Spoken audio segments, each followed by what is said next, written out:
Hello, everyone. I think we're getting people assembling. Good afternoon, Mr. Chair. I think we got relatively good attendance. I think I don't see Ramsey County yet represented. But we have City of St. Paul, City of Maplewood, City of Agnes Heights, City of Gem Lake, CBAC, Metro Transit.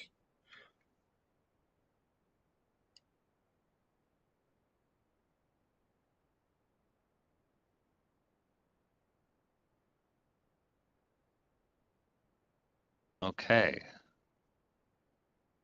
Let me know, Craig, when you think we're ready to get going.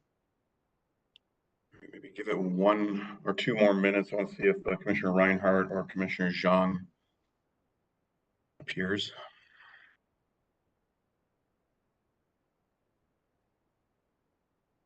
Well, while we're gathering, good to see everybody.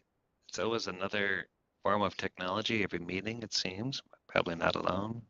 But it was helpful to find the purple line CMC meeting in my calendar because it was bright purple for the first time ever. I don't know how that happened.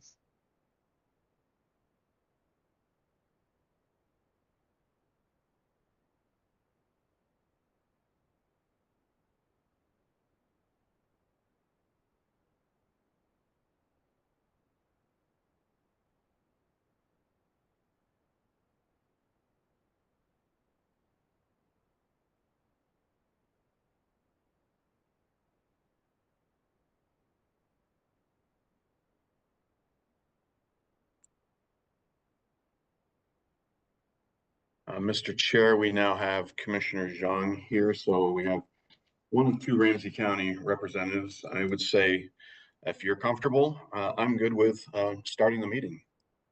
All right, folks, I'm not sure if my camera is working or not. Maybe I'll try one more thing. Here it is. Oh, here I am.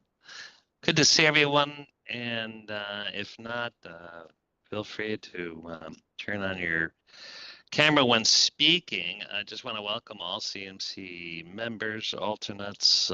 This is an action-packed, a lot of information on this Purple Line CMC meeting today. Just a couple of housekeeping reminders. Please don't forget to mute yourself if you are not speaking. Although I love hearing dogs barking and vacuuming and trains running, but probably best for us to be functional. Feel free to ask questions in the chat. If you have any thing you'd like to share, you can also just speak by raising your hand. Craig and others will be looking out, so it may remind me to call on you, but feel free to interrupt if you do have questions.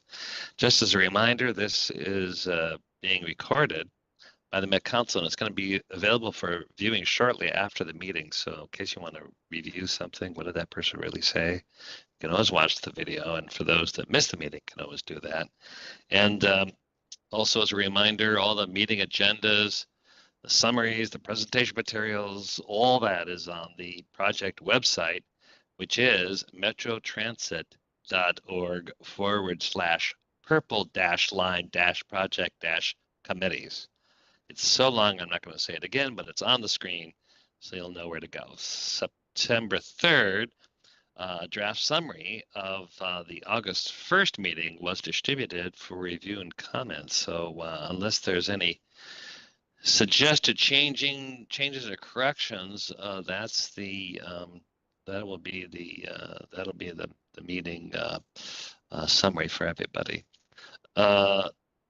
Just so you know, this meeting, when I said it's action-packed, we're going to learn a lot. In addition to the normal reports, we're going to hear about Network Now.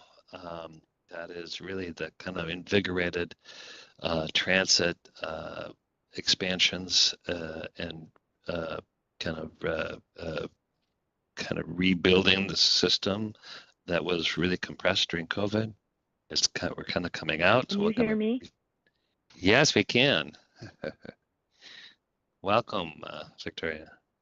We're also going to talk about the Arcade Street Station update, next steps, and also some alternate northern endpoint extensions updates. So some very substantive work there and next steps. So unless there's any questions about the agenda, what we're doing today, we can march forward with our reports.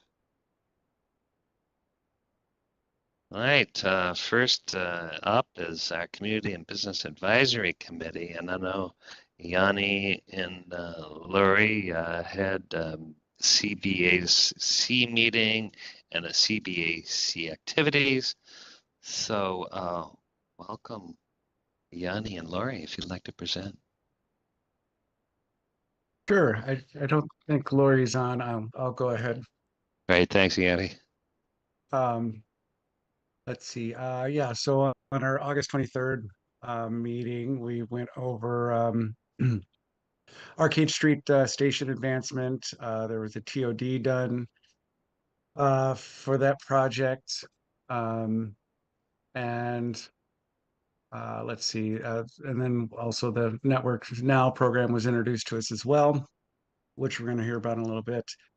And then, of course, the endpoint viability, community outreach update was given, additional discussion where park and rides were proposed, and safety and security measures that will be implemented along with the project, and then additional transit service in the White Bear Avenue corridor was also expressed during that meeting.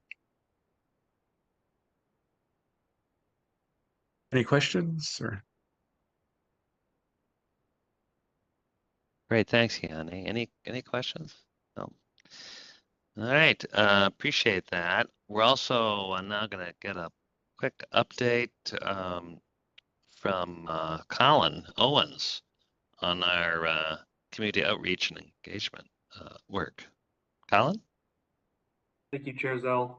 Appreciate it, and we'll move forward. So recently we've been tackling a lot of canvassing, a lot of tabling, a lot of open houses over the past couple of months. But this is just a little bit of our recent canvassing efforts where we did some national night out events along the corridor. So what we did is we went to each event and handed out flyers, answered some brief questions, and just completed all those national night out events, sharing with the community in those areas for a whole day. And then we've also been doing some targeted outreach to schools, to local residences, apartment complexes, places along potential routes such as the 64, 71, 80, visiting Maplewood Mall Transit Center and Union Depot downtown St. Paul area. So we've been doing a lot of canvassing, a lot of promoting people to complete the survey online, which is kind of our main way that we've been collecting results and information. We've also been collecting comments and feedback at the various events that we've been attending as well. And so overall, we heard a mixture of support and opposition for the Purple Line project. As you'll see on the next slide, we had a lot of conversations.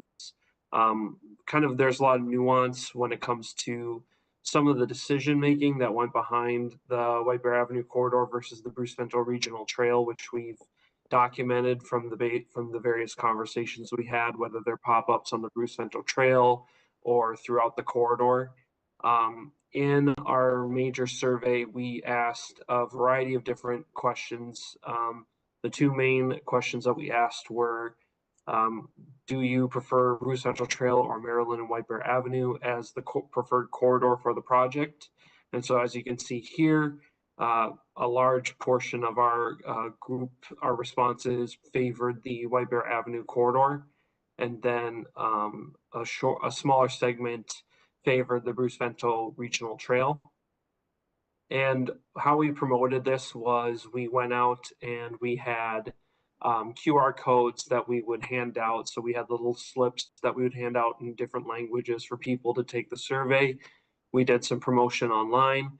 And we also had boards and displays throughout the community passively just there so people can take a picture of the QR code, or we had some physical surveys people could write out that we then are collecting, and we'll bring that back into the survey here later today. So far we have 1,281 responses.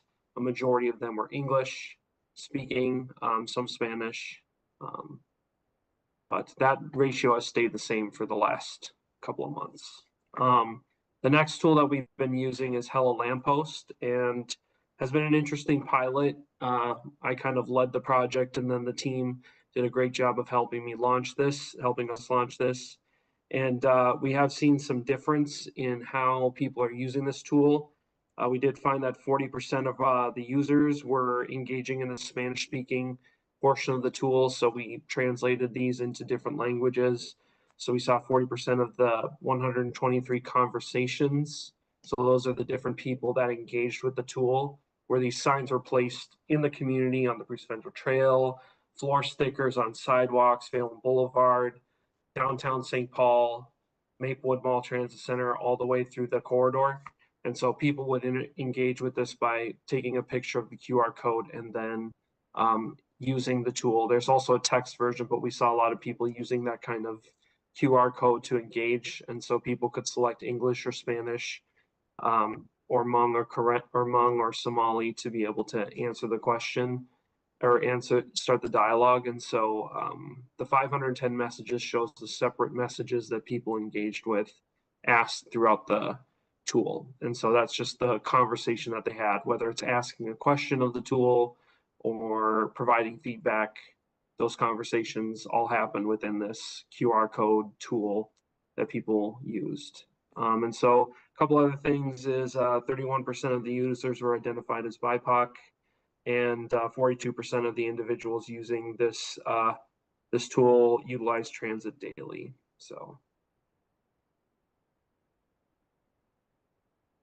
And so these are some of the recent events that we have done. Like I said, the Bruce Vendel Trail pop-ups have been very interesting.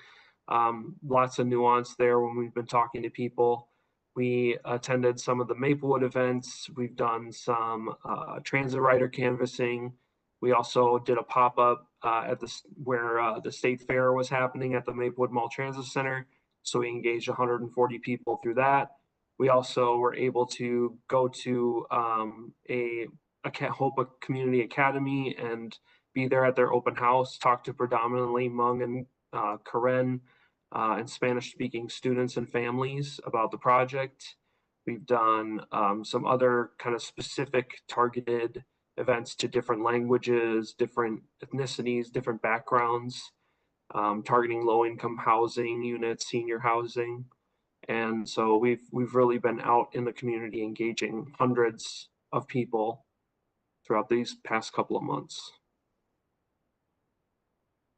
And so we have a couple of events coming up. One is we have a meeting with the Friends of the Parks and Trails today at the Rondo Community Library. And then we have our D4 and D5 council meetings, and then a open house that we're looking tentatively to happen on the 21st. We also have a couple other events like at Clues or Fiesta Latina that are also coming up for our engagement efforts.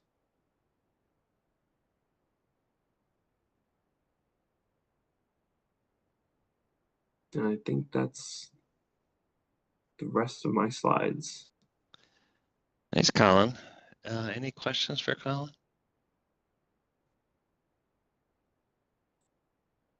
All right, you've Hi, been Mr. busy. Chair. Can you hear me? Yes, go ahead, Commissioner Zhang.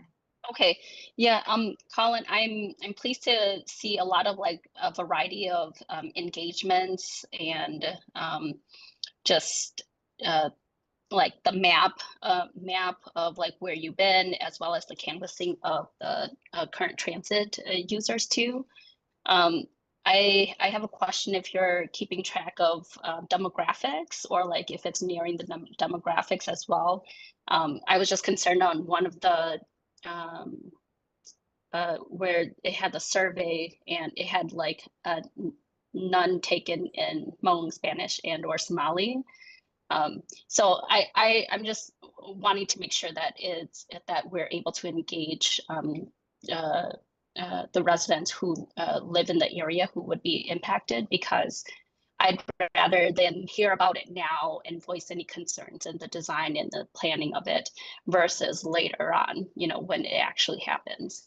So I just have some concerns around there. And then a note about the languages, I believe for both Somali and Hmong, they're, oral languages, so the written translated way, like many or some won't even know how to read it, even if they are native Hmong speakers. So I just wanted to note that. And that's something that at the county we've been working on, where we had to provide like audio translation versus the written translated version. Commissioner Zhang, thank you for those questions and concerns. I appreciate it. So the survey that we did, the larger kind of Survey Monkey survey that we did that had the predominantly English, we do have demographic data that is collected that we offered as optional for people to provide, whether it was transit use, demographics, income level, things like that, zip code, things like that. So we do have that data when it comes to the larger survey. So we can provide that information.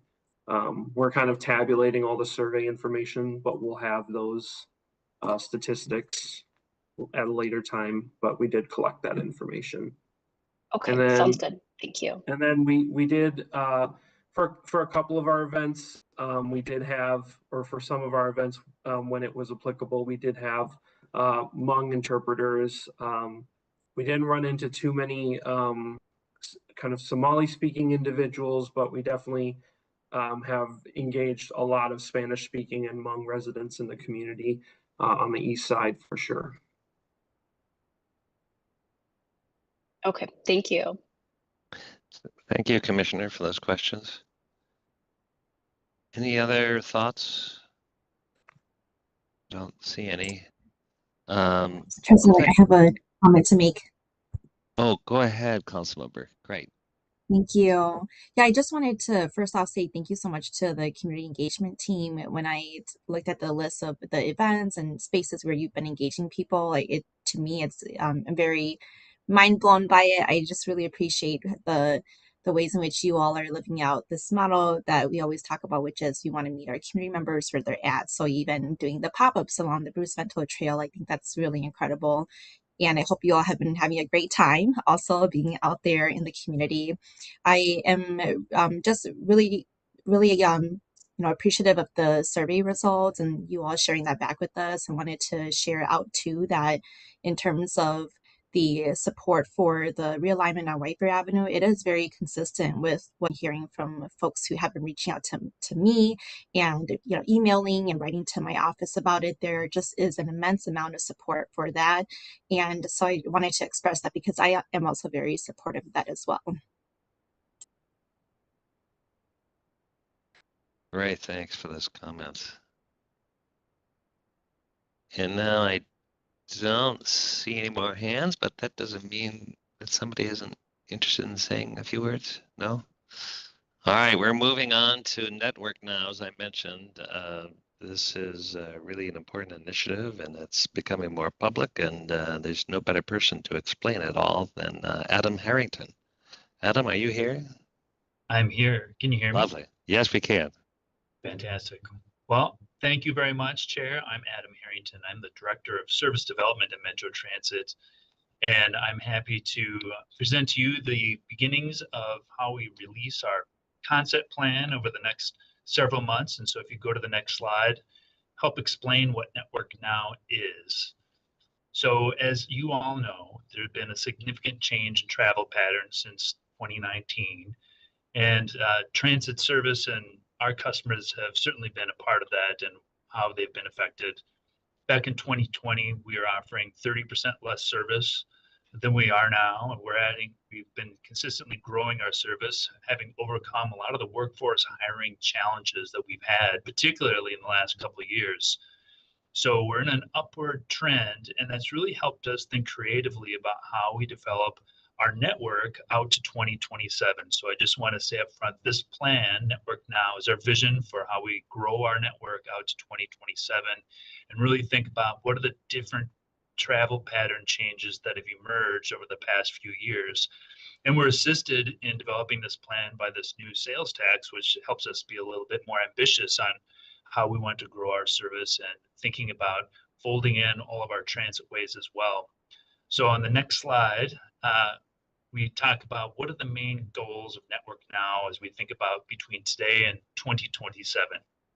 Well, a lot of those travel patterns that have changed were part of those office commutes that people would make into the downtowns or U of M, and many of those routes were suspended in 2020. And those have associated park and rides. And so we're looking to resolve the status of about 53 routes that are currently suspended. But with all the momentum that we're building now between our hiring initiatives and our transit ways that are coming on and the sales tax that's helping us do this, we're going to be improving our service from our regular route system, frequency and span improvements, implementing our metro lines within that time period out to 2027, and investing in new microtransit projects that we're laying out for the future as well. So if you go to the next slide, I want to talk a little bit about the underpinning of how we got to the principles that lead us in our planning process. So certainly the performance of each one of the routes that we operate across the entire metro transit system, evaluating what's changed and how ridership patterns have changed, but also what are our policies that guide how we develop our network, where those routes travel, how often they run, what performance expectations we have of them. And then we spent a good part of 2023 doing community engagement with many people across the region. We had workshops, we had surveys, we had people riding our buses asking customers what their interests were, and amounted about 6,000 comments we got back that really helped develop those principles. All of this information is available online. You see the picture here that says Network Now, establishing the foundation. And so there's a lot of great information there on all three of these topics. And before I go to the next slide, I really want to spend a moment talking about this chart in the lower right. Yes. 1 second. Commissioner Reinhardt has a question, I think, for you. Okay. Sure. Maybe my screen is the only one that is jumbled, but I can't read anything on this. So if I'm the only one, then I'll just listen to what you say. But if it's a problem with the actually coming out to everybody, it's unreadable. If nobody else has a problem, then just go ahead. Yeah, I'm not sure, Victoria, what you're seeing. I'm seeing the slide, the Foundation for Network Modification. It does have two images, but it's fairly clear. Okay, and mine has a black background, and so I can see that the words are there, but I couldn't actually read them until you said that.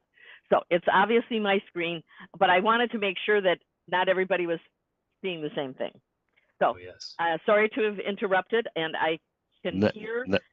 Not at all. We'll make sure everybody can see it, and hopefully Victoria will get the deck sent to you so you look at it. Yeah. Okay, thank you. That's great. So the principles that we developed from all of that information and experience that we have and community engagements that focus our planning efforts are adapting our service to the changes in the travel markets, preparing for implementing these metro lines, maintaining the reliability of our service. And I'll just stop a minute there. There's a couple aspects to this. One is making sure we don't overschedule how much service we're offering to our customers without the workforce available to do that. We've had some challenges with the ebbs and flows of that over the past few years. So we continue to grow. We're in a positive environment, and we're going to grow at the scale of our workforce. And the other is continuing to invest in speed and reliability initiatives for our regular route service so that our customers can enjoy a schedule that is what we say is what we deliver. And of course, we want to build on the success of where we've observed ridership strengths and improve that access around the region between our local service and new microservice. Next slide. here we are in the process, and you can see based on this diagram, we're about 2/3 of the way through, and we're right at the eve of having the Transportation Committee and Council approve our next community engagement and public review process for the entire plan, and including the suspended services and growth. And then we'll make modifications to that plan throughout that process and through the winter, and then we'll be bringing back a recommendation to the council in early 2025 for their approval. So we're excited to get into this next step of the phase. So the next couple slides, we'll talk a little bit about some of the high points. So again, just a reminder, this is only through 2027, so it doesn't necessarily include all the Purple Line improvements, but it really does lay the groundwork for future Purple Line investments. We of course assume the current LPA, but I think both alignments for Purple Line can work well here.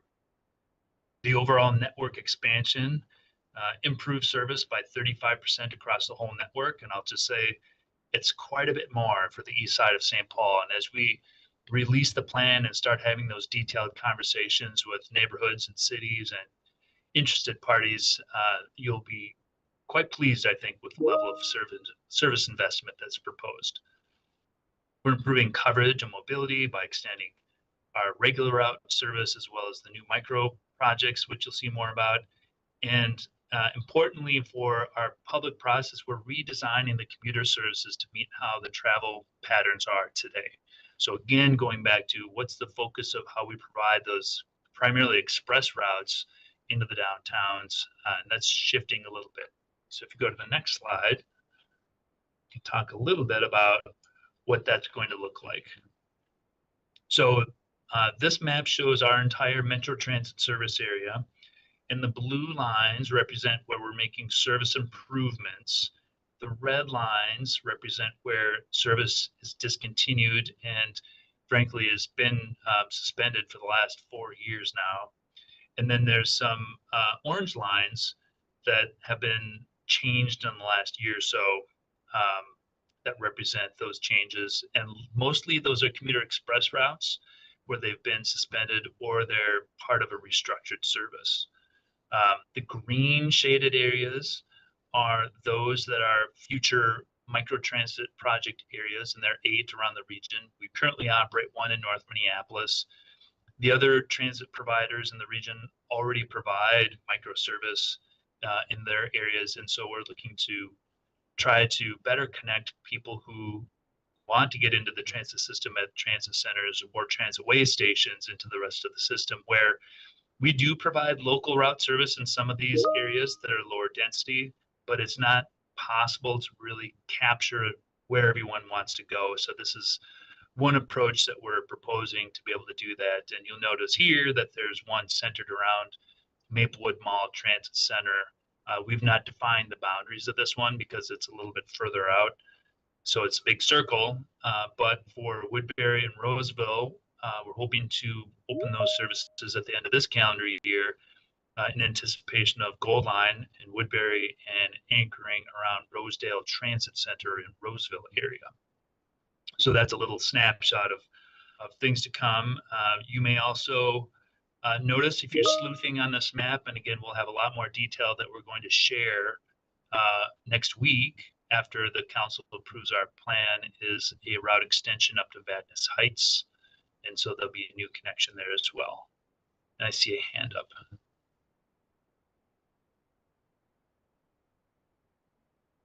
Okay. Yeah, go ahead. Yeah, thank you for sharing this.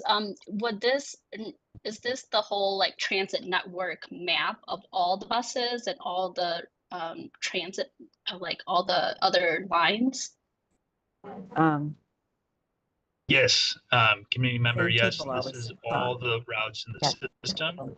And so it's not meant to necessarily distinguish individual routes. We have numerous other maps that we'll be sharing that get to the details, but this represents all of Metro Transit operated and Met Council contracted routes. Okay. Yeah, I have just some feedback about that. So where that red line is kind of where the southeast corner where Ignite is. Oh, Gretchen, you're not They just You're not announced they've muted, got Gretchen. 26 million riders to 16 million riders between 2019 and today. Wow. They're Oh, so talking about So I'm not we sure might how have. how to proceed, or if the Yeah. Go ahead, organizer can Commissioner. mute Gretchen. Gretchen, you're not muted. Yeah, Gretchen Swamley, I think your microphone is on, so. Lovely. Am I correct that there's now 3? Am I correct that there's now 3? Okay, There's can you now- mute her from your end? Standing Yeah, by for a can the second. organizer, meeting I'm only gonna organizer do mute her? those. Good Lord. Greg, are you able to handle that? Anymore. It's not worth it.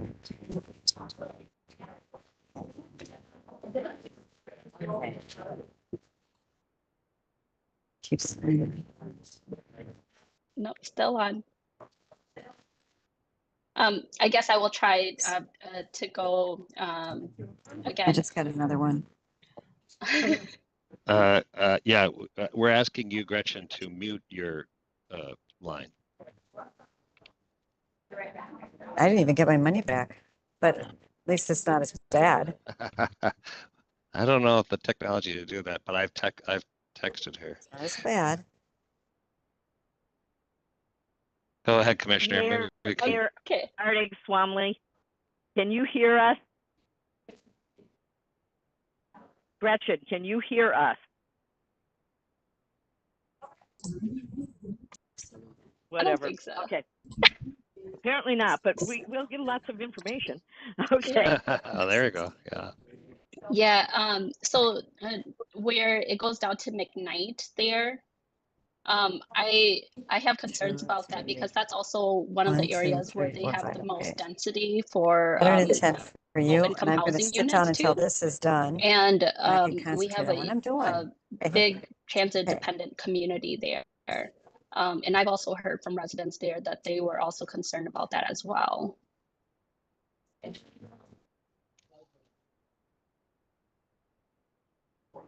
Yes, so I appreciate that comment. And one of the things that I do want to stress is that as we get comments back, we do want to hear them because we can make adjustments to this plan. And so I want to circle back and make sure I heard you correctly and that we can think about how we can fold those ideas in. And it's a good point where I can just reference for everyone that we are going to be looking at taking these comments seriously and how do we make adjustments. And remember, it's between now and 2027. And so not everything will happen day of plan approval, but it really provides a roadmap moving forward. But I appreciate that comment because those are exactly the kind of things that we'd like to hear. I'm sorry, Thank you. Commissioner, could you repeat the portion about McKnight and the residents there? I missed that. Yeah, the southern part where the line was discontinued, that red line south of 94, it had been discontinued in 2019. And I was just saying that like that's an area where we have a lot of higher density housing and low income housing there as well. So it's a service that I've been hearing from constituents that they needed bus access or transit access there as well. Thank you.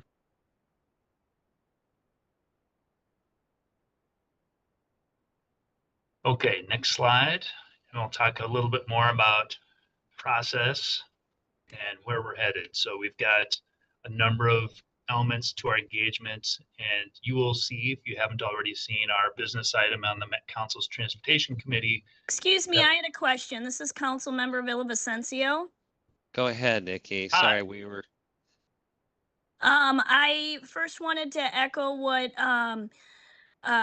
County Commissioner Zhang or Mai Chong said about the McKnight. I've also heard similar comments about McKnight, and it also affects some of Maplewood's plans for future development and what type of development we can put down in that area as well if there is not or if there is a lack of public transit. But the other comment that I wanted to make is on that map that you had, I'm excited about the the micro zone that we have coming in my area. But one thing that I've heard a lot of comments about from folks is, are there going to be any more connectors to Maplewood to Roseville particularly? Thank you for that question. And I guess I can say that we are advancing. You may be familiar with Route 223 that had operated between Rosedale, Little Canada, and Maplewood Mall Transit Center. We're looking to advance that service soon. So that's part of this Network Now plan. And some of these elements will be able to advance sooner than others. But yes, that is one of the pieces of the plan. Thank you. And I see also we have the hand raised of Chai Lee, council member. Thanks, Chair. I wanted to echo that some of my communities are really excited for the for microtransit.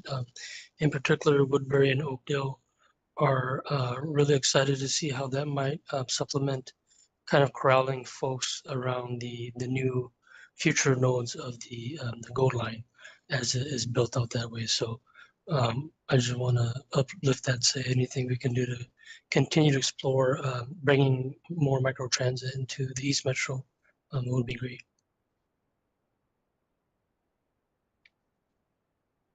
Great, thank you. Great, thanks.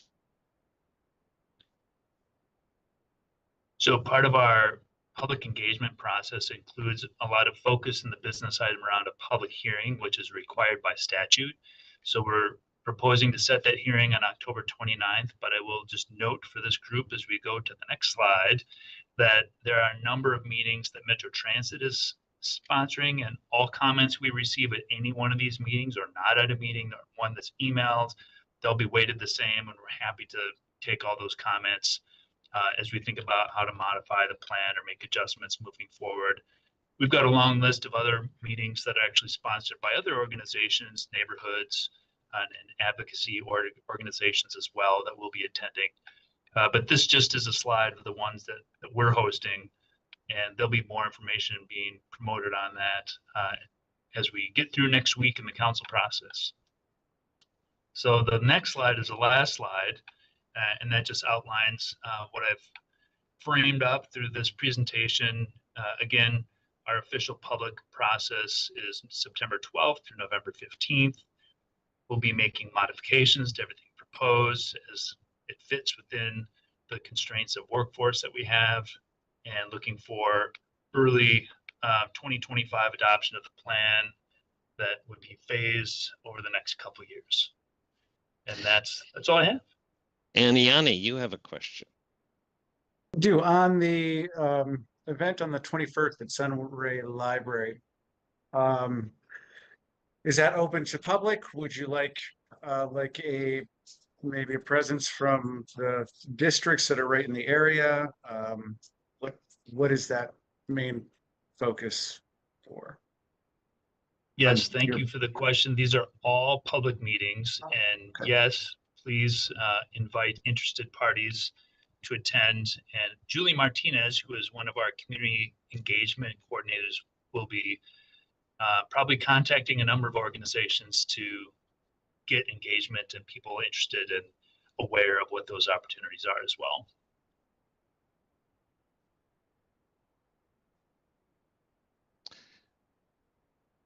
Great, thanks. Any other questions from anyone? From panel members? All right, Adam, thank you so much. And we're gonna, as you said, continue to be getting public comment, engagement. This is a draft at this point. It's a work in process, and appreciate the complexity of, but the good news of having more frequency, more access, and more improvements. Great, thank you very much. All right, so let's just jump to the Arcade Street station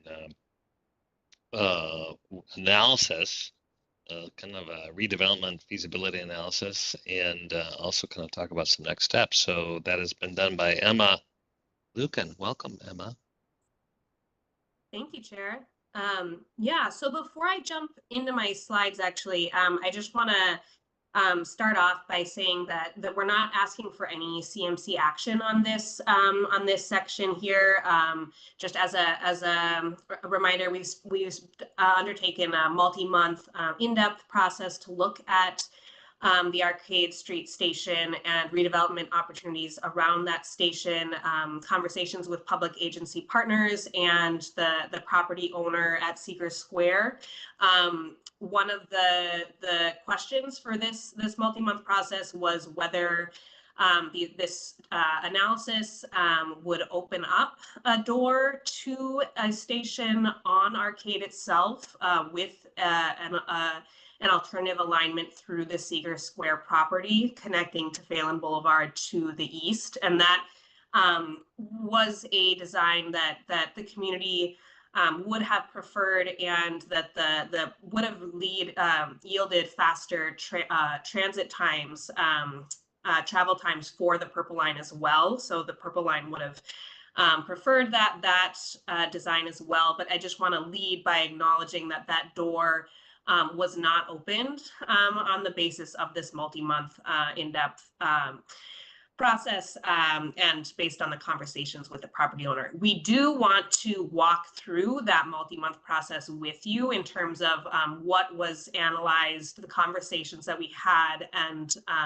the reason that we've come to this conclusion that the staff is recommending moving ahead with that existing Arcade Street station design with an alignment under the Arcade Street Bridge that was already approved by CMC last April. So now you can go to the next slide. So that's what I'll be focusing on, is walking through this analysis that we've done. So as this whole process was really rooted in what we heard from community representatives and their priorities for the Arcade Street station and what would make that station successful.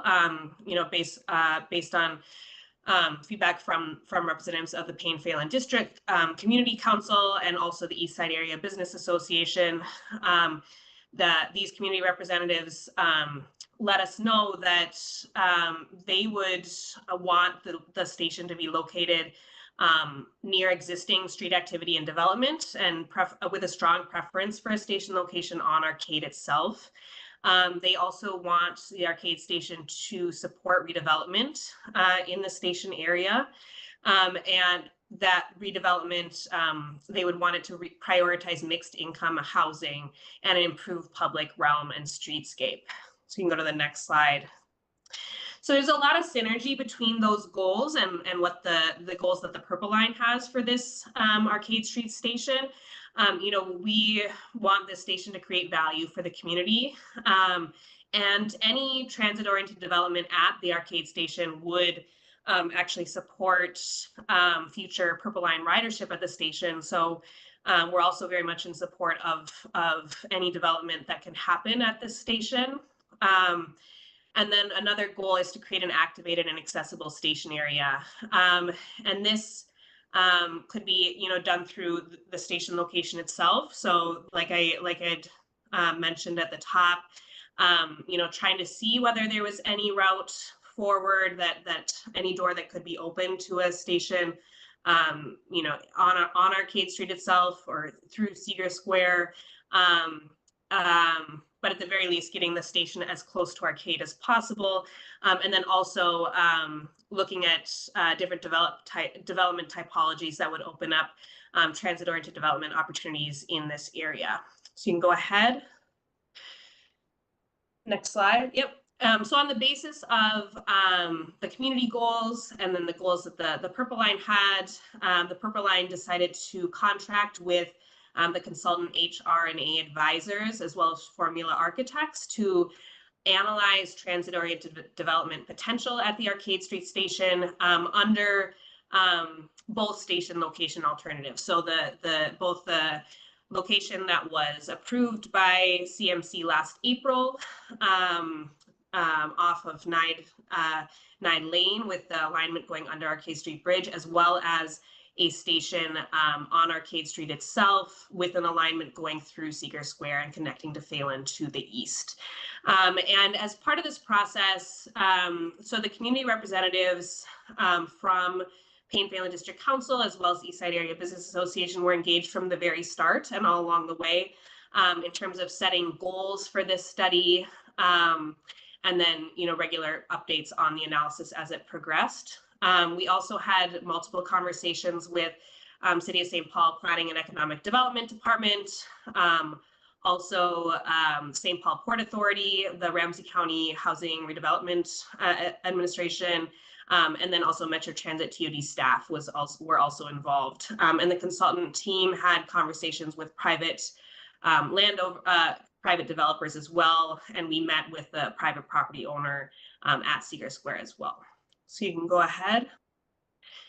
And so in those conversations with community representatives and Metro Transit, Ramsey County, and City of St. Paul staff, we all agreed on some goals for this analysis, including prioritizing mixed income and affordable housing in any development scenarios at Arcade Street Station, and then also right-sizing the amount of ground floor retail to avoid vacancies in the area, maintaining a grocery option in the area, as well as improving the quality of the public realm and walkability to the station. So the consultant considered 3 development scenarios at the Arcade Street Station. In the image that you see, the yellow there is a parcel owned by the City of St. Paul. That currently has that graded, the steep grade from Nye down to Phelan Boulevard, that under the A2 station location would be regraded to be level with Nye Lane and Arcade Street there. The orange in this image is showing surface parking lots owned by Glimcher Group, which is the name of the private property owner at this location. And then the red is showing buildings owned by the Glimcher Group, the private property owner there. So in the first scenario considered by the consultant, they were assuming that the private property owner would not want to immediately redevelop their buildings. Maybe we don't have access to those buildings yet. And so in this scenario, the City of St. Paul, that yellow site, would be developed first, followed by the orange surface parking lots, and then lastly, at a later date, the red buildings.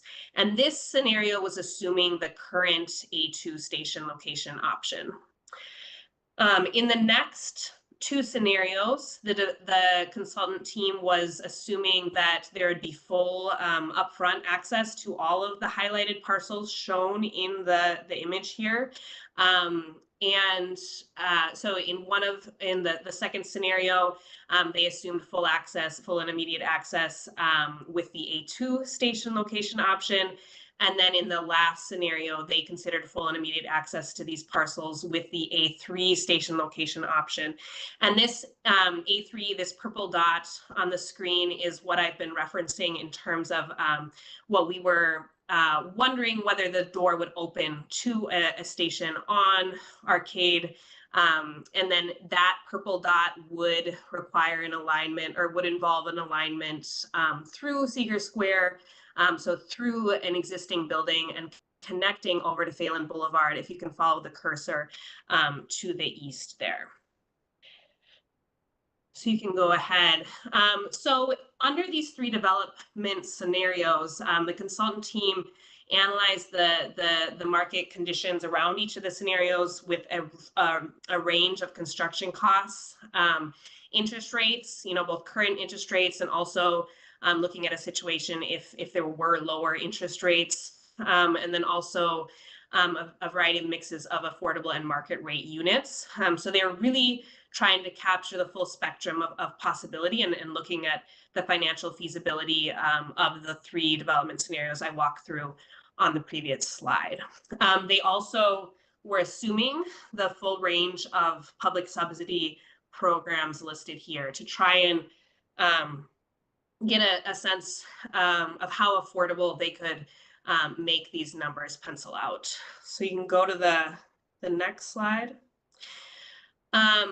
So as part of this process, the consultant team, after doing an analysis of the market data on these development scenarios, the consultant came with the Purple Line team to a conversation.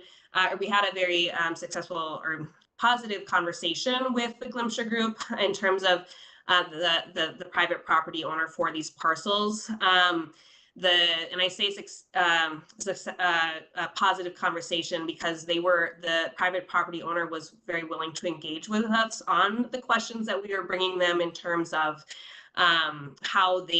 what their perspective is on their property, their experience with mixed use development. They did let us know that if this property was their only holding in Minnesota, they might be more inclined to sell, to release that property, to sell that property. However, it is paired. They have another property in Rochester, which they see as one of the most successful in their portfolio. And they also see the Arcade Street, the Seeger Square property holding as a successful property for them, because it is actually fully leased, despite that was met with some surprise by just based on how Seeger Square it looks like there may be vacancies there, but it's actually those are all paying tenants for Glimcher Group right now. It's 100% leased. So they see this as a successful property for them. They're not looking to sell it soon. Another factor in that is that they have recently entered in 10+ year leases with anchor tenants. And so they're not looking to do any major redevelopment before those types of leases that have sold have expired.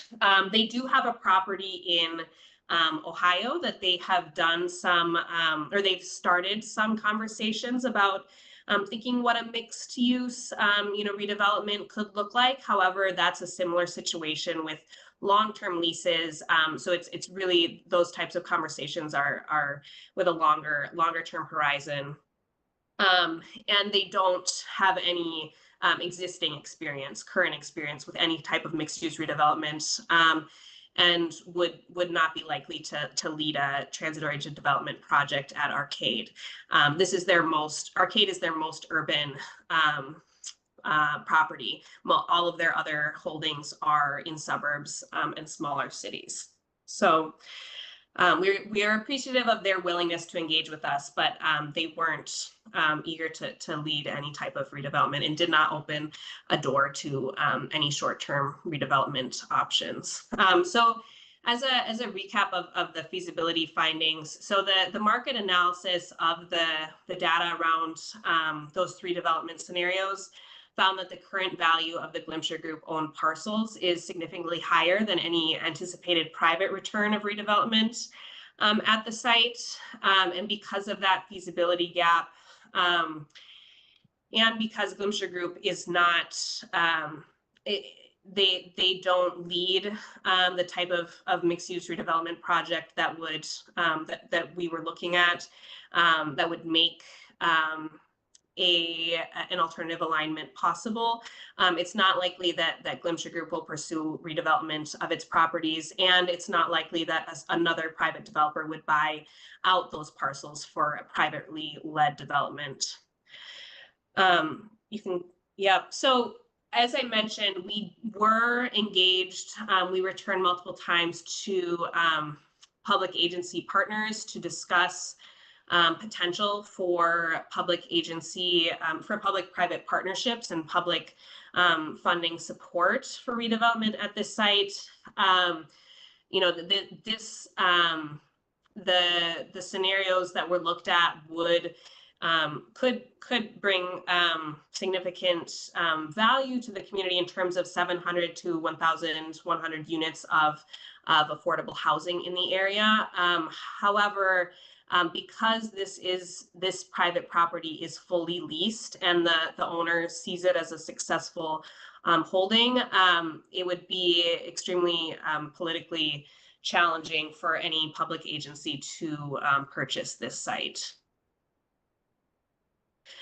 So based on the results of this analysis and the conversation that we had, with public agency partners, with the property, private property owner, the staff recommendation is to continue advancing design and environmental review for the Arcade Street Station, the option A2, which was approved, last April 2023, as the best of the technically feasible and financially fundable options. So as I led with, that means that there's not any further CMC action needed today. Also, the preliminary 30% designs of this station were completed in July, and those do accommodate the Wakantipi Failing Creek daylighting project to the west of Arcade. You can see it in the image on the left, the dashed lines, and that's not indicating, that's showing that there is space for that as that project advances its own designs of the creek. And you can see on the right image as well. Oh, sorry, that's showing a rendering of that A2 station location option with that site regraded to be level with Nide and Arcade intersection up there. So if you go ahead.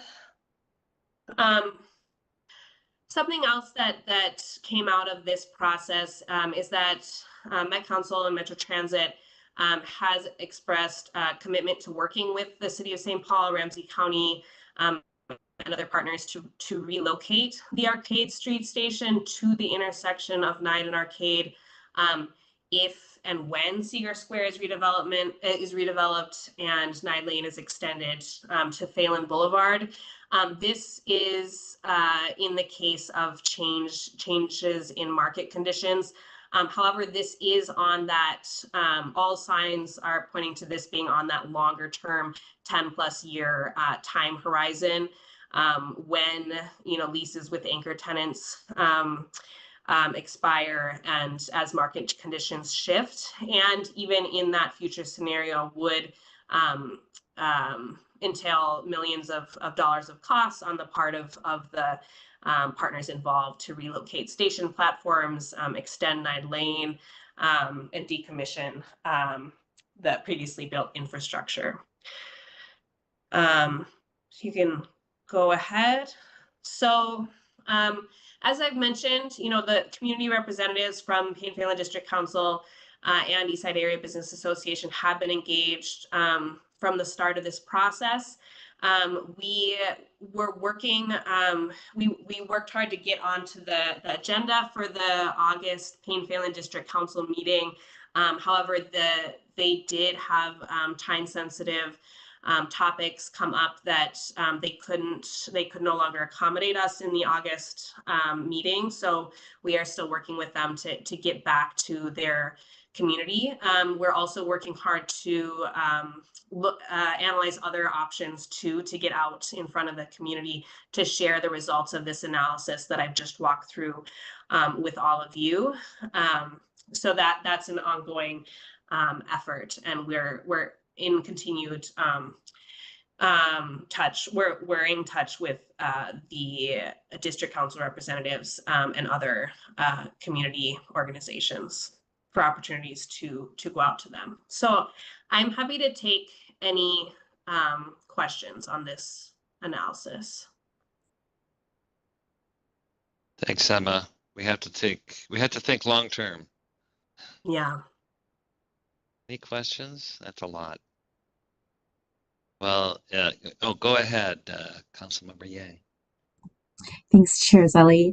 I just have some comments to make. I don't have any questions, but I did want to say thank you to you and your team for all of the outreach that you have been doing, the communications that you've been having with our community members and also my office. This arcade station here, it's right in my ward, so it's very high priority for me and my staff. And I just am really grateful for all of the support that we have been getting from our CMC members for the extra time that we've gotten to take a look at this more, explore the options and make sure that we are really listening to our community members too, because at the end of the day, like what I'm seeing from all of the different stakeholders who've been a part of this arcade station conversation is that we really want to make sure that we strategically have the station be at a place where it works best for our public transit riders, and also have it be most convenient for them as well.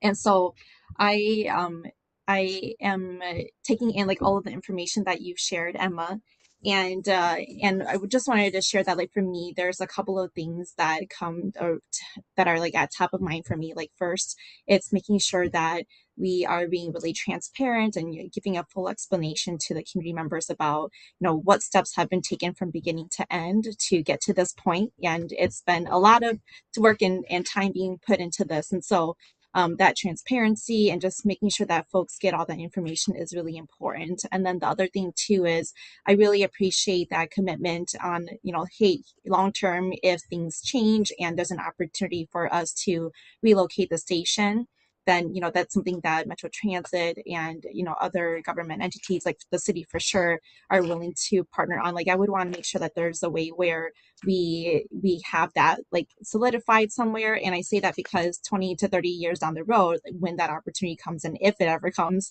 I'm not sure if it'll be us who are at the table. And so I want to make sure that that commitment is honored, and that's a conversation I'm willing to revisit with you all down the road, and we can figure out like how best to make that commitment formal and official. And overall, like, I just want to express that honestly, like, it's taken us a lot to get to this point, and what I'm really proud of is that we are at a point where we are getting closer, I would say very, very close to making a decision around this. And I am really grateful for all of the people who have been involved, because I really think that that collaboration has made the arcade station conversation and just even the package as a whole so much stronger. Like, there's been many improvements done to this plan, and the staff have drafted like really great visuals for us to be able to see what the potential A2 option is going to look like. And so I'm really proud of all of that. And I want, to, like, I would definitely take it upon myself to have conversations with the community leaders who've been reaching out to my office as well, because I want to support our staff in sharing out the info that they've collected. And what I'm really, really taking in is that we are at a point where we've really exhausted all the options possible, and that this just isn't something that will work out for us to have the station at the original location where folks wanted it, but that there's an opportunity for us to hopefully get there, if the opportunity does open up. And so I'm again thankful for everybody, and I feel really good about where we're at. But again, like, that communication piece to the public is going to be really crucial. Well, thank you, Councilmember, and I really appreciate your continuing engagement on this very complicated issue and your attention to the detail. I think that we want to make sure it's fully investigated. Ianni, you have a question. Yeah, no, yeah, Nelsie, that was great. Well put. Because a lot has gone into this stuff. I'm just curious, do we know what total investment dollars were in looking at Glimpsure Group and moving this stop into that bridge? What the total cost was to vet this? Oh, you're talking about the cost of this analysis. So Yes. Metro Transit spent $100,000 on this analysis, and there was actually a little bit above that as well with a consultant that was already on board as well. So above $100,000. Thank you. Well, we have had Emma. This is really thorough work. Really appreciate it, and appreciate everybody's involvement along the way. I think I see Commissioner Zhang has a hand too. Oh, I yes. didn't see that. Go Yes. ahead, Commissioner Shaw. Yes, thank you. Thank you, Chair Zelle. I'm wondering, to the point of Councilmember Yang's question about like making this commitment, or like some documentation of it. Could that also be included in the Arcade Street Station plan? I don't know, Craig, do you want to speak to that? I can. I'd be happy to. Commissioner, that's a good question. And we can talk about figuring out how best to put this in writing. Part of it is we're early on in the process. We have an environmental process yet to redo. So I think we need to progress the project a little further, but we have this where we are today with this committee, making it known that there is this commitment, but we can work at a later date as we work on all of our interagency and third-party agreements as part of the project that will all come later. This can be added to that list. Mm-hmm. Yeah, thank you. I would just be very supportive of that because, in my time at the city, that's what helped guide city staff and planners around the development and the process, and just documenting that, like a future vision of what the best Arcade Street Station would look like would be very good, because to Councilmember Yang's point, 20, 30 years from now, there will be other folks at the table.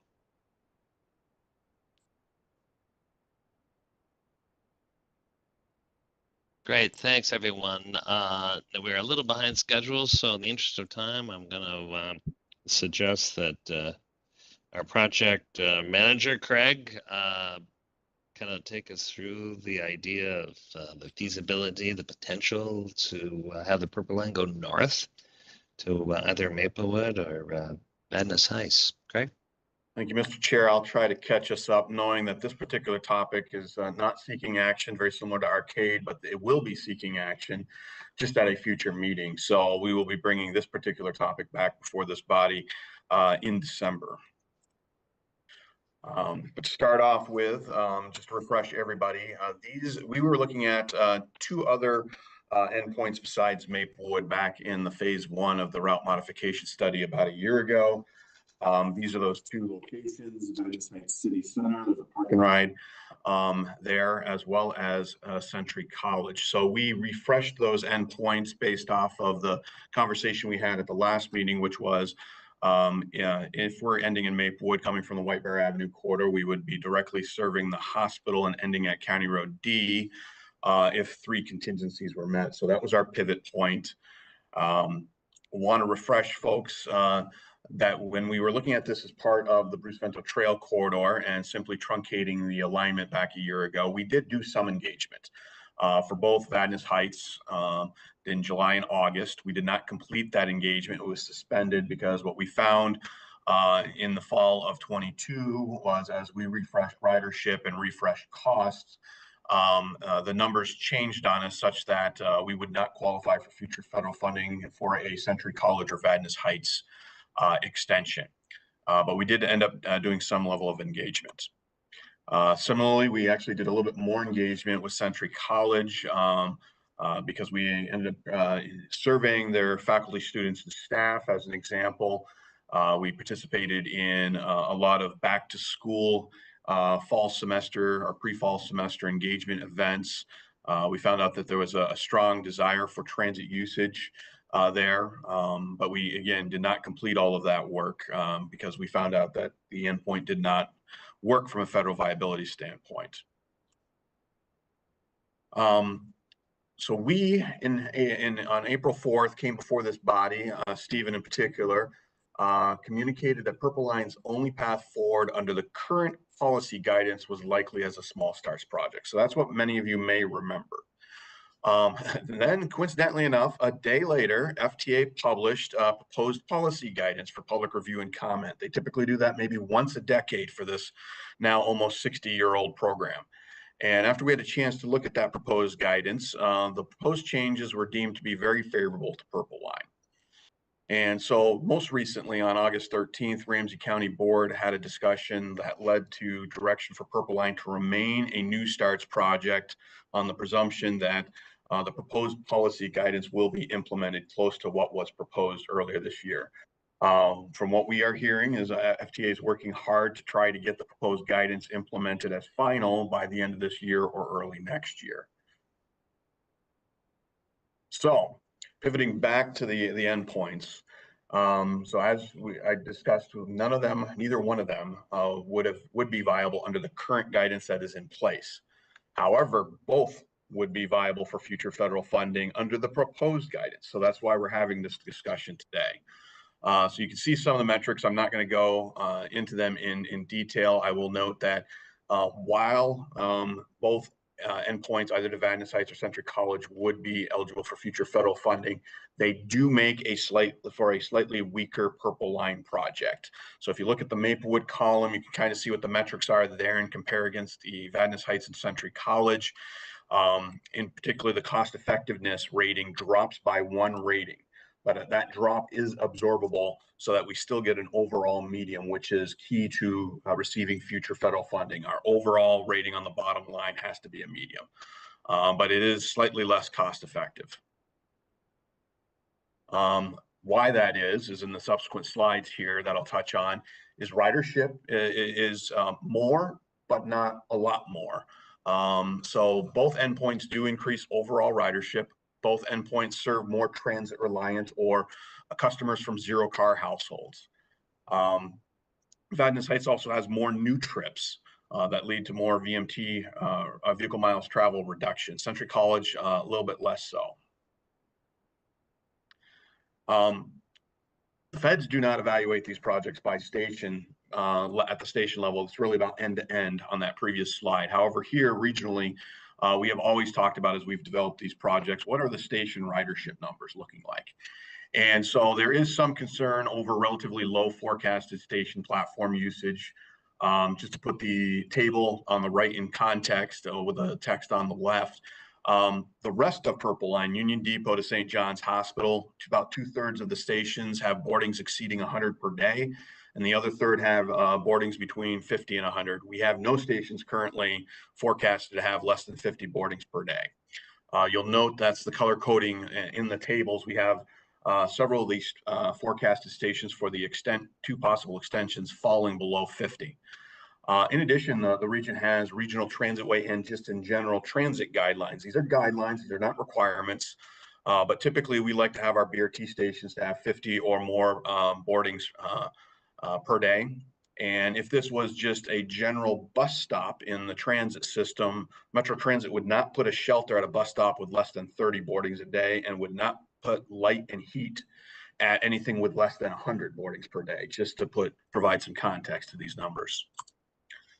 Similarly, there's concern over relatively high incremental estimated capital costs. So either extension would trigger 3 additional buses for each alternative endpoint extension. We've got 8 more platforms for Vadnais Heights extension, 10 more for Century College. So that's more infrastructure to maintain and operate. And then for Vadnais Heights, we have a bridge over 694. If you remember, that's always been part of the previous project since 2017. To go to downtown White Bear Lake, you got to cross 694, and you have to do it with a new bridge. That's not inexpensive, and that's really your cost difference between the Vadnais Heights extension and Century College, approaching about $15 million for that bridge. Similarly, annual operation and maintenance costs, which are solely covered by Metro Transit. There's concern over the relatively high incremental cost, again, driven by additional infrastructure to maintain and operate and additional buses to maintain and operate as well. And so we got about $1 to $1.5 million more for either endpoint on an annual basis. The other thing to consider is what Adam talked about earlier, and this is a zoomed in portion. So Councilmember Villavicencio, you can see more clearly with this particular image, the 223 coming back by anticipated to be the end of this year in a better format than it was before it was suspended at hourly service. So Network now brings a lot of improvements to the area that weren't previously contemplated or understood when we did the route modification phase 1. including new local routes brought back better, and Metro Transit Micro in particular. The other thing for Century College, one of the things we heard in the first phase was the 219 is kind of slow to get to the transit center from Century College. The routing that's proposed in Network Now is different and addresses that concern. It comes across County Road E and down White Bear Avenue instead of coming down below 694 and meandering through the residential neighborhoods of Maplewood. So a much more faster trip for those college students trying to connect to other services or the hospital. In addition, the 223 would provide a connection from Maplewood Mall Transit Center from all those services to the front door of the hospital, potentially as early as the end of this year. This is just some of those details. The Route 71 Adam mentioned is an extension from Little Canada up to Vadnais Heights. Doesn't exist today, and increases the frequency from every 120 minutes to every 60 minutes, weekends and Saturdays. The 219 I just mentioned is restructured in addition to improving Saturday frequency from 60 minutes to 30 minutes. And then adding Sunday service to 60 minutes. So the 219 then would become all week service versus what it is today. And then the 223 I mentioned as well as Micro. For those who are unfamiliar with Micro, I'll spend just a minute on that. It is a small bus operation. The pilot in North Minneapolis is shown here on the screen. The key here is it's not restricted to, say, income or disability. It is open to all. The fares range from $1 if you're enrolled in one of our programs as a low-income customer, no higher than $3.25 during the peak periods. And note, it has very wide span. 5:30 in the morning to 10:30 at night weekdays, and 7 a.m. to 10:30 at night on weekends. And if you want more information on the pilot and Micro in general, there's a link there as well. So some of the things the project team is currently considering is making sure we understand any other open questions that need to be addressed before a decision can be made, understanding what the considerations are, some of which were outlined in the previous slides, such as, is the ridership gained worth the additional capital and operation and maintenance costs? Do the proposed Network Now service improvements north of 694 offset the need for Purple Line? Will municipalities along either extension commit to transit supportive land use changes in the proposed station areas? Will the municipalities pass resolution support for a CMC recommended revised LPA? Is Purple Line a better option to serve Century College's catchment area than the other transit services? Would FTA accept a variable BRT service plan? So there are many of you who may be familiar with Century College, they don't really have a lot of programming during the summer, as most colleges and universities don't. We tend to reduce our local route service to the U of M and any other colleges during the summer, and then we bring it back in late August before the start of fall semester. That's with local service, which we have full control over. FTA would have to sign off on a BRT service plan that had a variable plan level of service over the course of a 365 calendar year. We posed that question to FTA. They did not have an answer for us. They're going to think about it. But that's something that we would probably need for a Century College extension to really make sense. And then nobody likes to own new bridges. And so we've got this new bridge over 694, and there's really nobody clamoring to want to own that new bridge, particularly in light of the cost and the relative value in terms of the ridership. So these are open questions with no answers at this point in time, but these are the things that we need to start thinking through. As such, for today's purposes anyway, we are suggesting no action, as I kind of foreshadowed, but rather delay CMC action on a full revised LPA recommendation from October to December, and that is for the question of endpoints. You'll see from Stephen here in a minute, we are still planning to come forward with a route alignment, Bruce Vento Trail versus White Bear Avenue in October. But an LPA is both route alignment and endpoints. And we don't believe we'll be ready for an endpoint conversation in October. And so I already mentioned the different questions we need answers to. We started that conversation with FTA on the one question. Stephen and I were earlier this week, spent about 45 minutes talking to the Vadnais Heights City Council in a workshop, sharing with them what we're seeing as it relates, does this make sense, even if we can afford it from a federal eligibility standpoint? Does it make sense for other reasons? And then talk to them about whether or not they had any open questions to share with us that we weren't already contemplating. So that's our game plan over the next 2 months, basically between September 9th and November 8th, is to get out in front of more people, have more conversations, and then come back with more information to help provide an informed decision in your December meeting. With that, I'd be happy to stand for questions, Mr. Chair. All right, any questions for Craig? Thank you so much. Go ahead, Ianni. Yeah, with endpoint discussion, have we looked at which one would be more viable to tie in with the Northern Lights Rail? No, we have not looked at that. Because looking at it, it looks like Venice Heights, obviously, but I have not been tracking where things are sitting with Northern Lights or its alignment, but we could definitely spend a little bit of time just to better understand how either one of these extensions would connect in with that possibly. So we definitely take that as an open question to add to the list. Great question. Let's see, anyone else? Go ahead, Commissioner. No, just a thumbs up. I got it. Yep, just a thumbs up. Thank you, Thumbs Craig, up. for You looking into bet. that. Okay, good. All right, so now next steps, Stephen Smith, our Deputy Project Manager, will take us through what we anticipate. Yeah, I only have a few slides. Thank you, Mr. Chair. This is our schedule, and you can see that we have made great strides to get to the point where we're at today. So I'm really proud of that, all the work, everyone. So thank you for continuing participating and in this process. It's been a lengthy one, but we're nearing the end. And so one of the things that we're here right now talking to you, giving you a project update, but October is a decision point.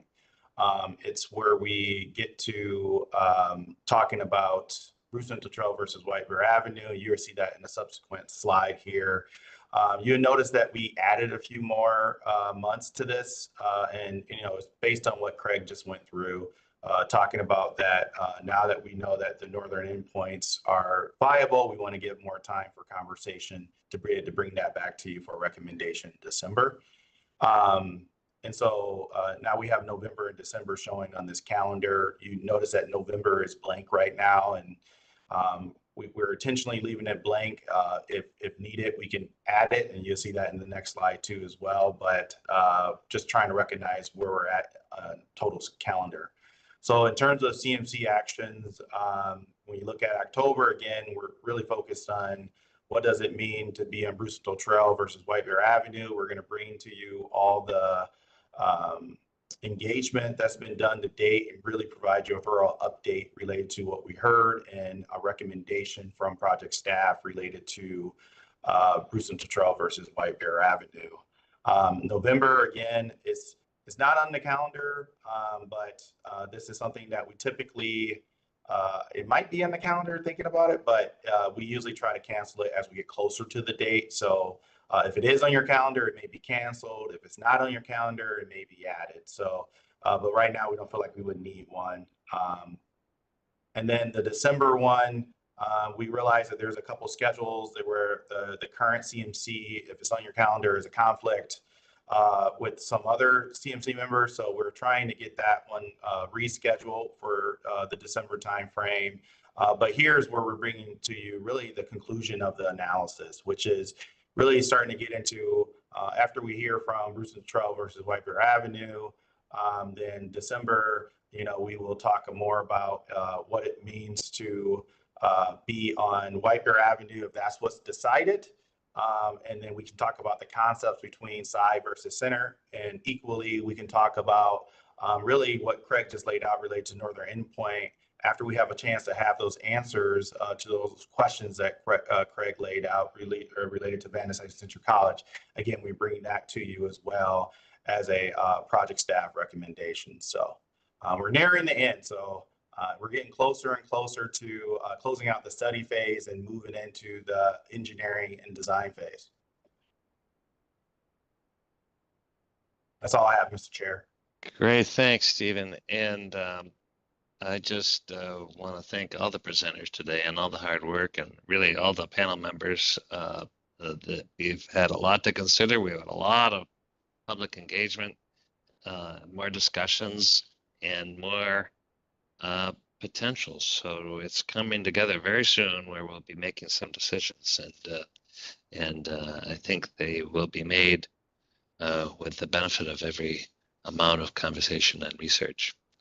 With that, we have kind of completed our meeting. If there's any other words from anybody that would like to share, I will kind of reiterate what Stephen just mentioned. We're holding October 14th as our next meeting. And that's at Monday at 8:30. So meetings could be canceled if we don't need them, but we have some decisions coming up. So we'll stay tuned on that. So with that, any other, I'm just perusing because I'm really bad at looking for hands, but I'm not seeing any.